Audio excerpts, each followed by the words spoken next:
Isang mapagpalang araw po sa ating lahat. Ako po si Nicole Castillo and welcome po sa aking daily devotion. So, ang topic po natin ngayon is conditional immortality. So, kapag sinabi pong conditional immortality, it is the teaching that God has created people so that they only have immortality or the power to live forever. So, if they accept Christ as Savior under this view, those who do not become believers will simply cease to exist at death or at the same time of the final judgment.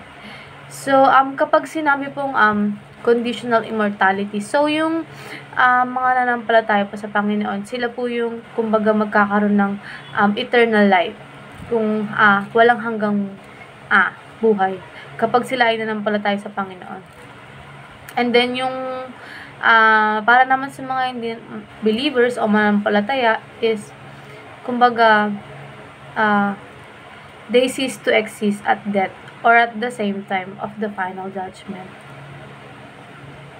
So ayon po sa Matthew chapter 25 verse 46, then they will go away to eternal punishment, but the righteous to eternal life. So, yung mga gumagawa po ng mga kasalanan is mapapunish po sila habang buhay. And then, yung gumagawa naman po ng mga mabuti ay walang hanggang buhay. So, ayon po sa ating katuruan, meron tayong two destination which is bliss or torment. So, kapag sinabing bliss, walang hanggang kaligayahan sa piling ng Diyos. And then, yung torment naman, lugar kung saan merong pagdurusa. So, next is, meron ding two kinds of eternality or which is eternal life or death. So, may mga verses na binigay si Pastor Russell about sa eternal life and eternal death. So, sinasabi po doon na merong hanggang buhay at walang hanggang kamatayan. So, merong resurrection sa mga taong naglilingkod sa Panginoong Jesucristo and namumuhay ng mabuti at hindi namumuhay ng kasalanan. So, next is two resurrected bodies. So, believers and unbelievers. So, someday raw, magkakaroon ng resurrection ng mga mananampalataya at hindi mananampalataya. Kagaya po sa sinasabi sa Acts chapter 24 verse 15. So, ibig sabihin, yung mga taong matuwid, hindi mananampalataya kay Kristo at nabuhay ng masama, ay hindi natigil sa pag-exist. So, ang taong yun ay patuloy na mamumuhay.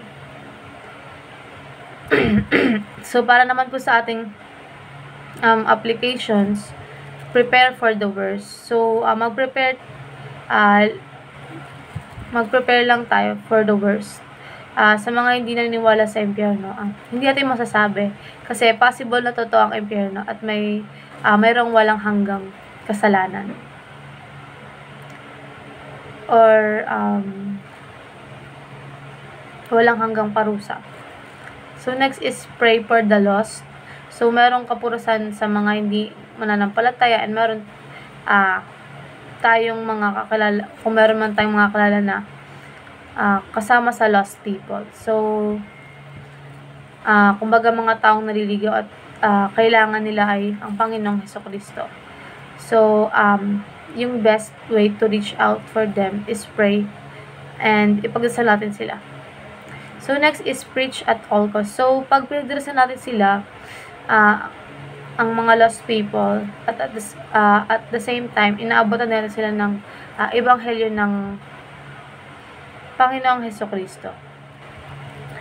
Kahit anong mangyari, reach out them para sila ay makarinig ng ebanghelyo ng Panginoong Jesucristo. Ayun lang po, maraming salamat.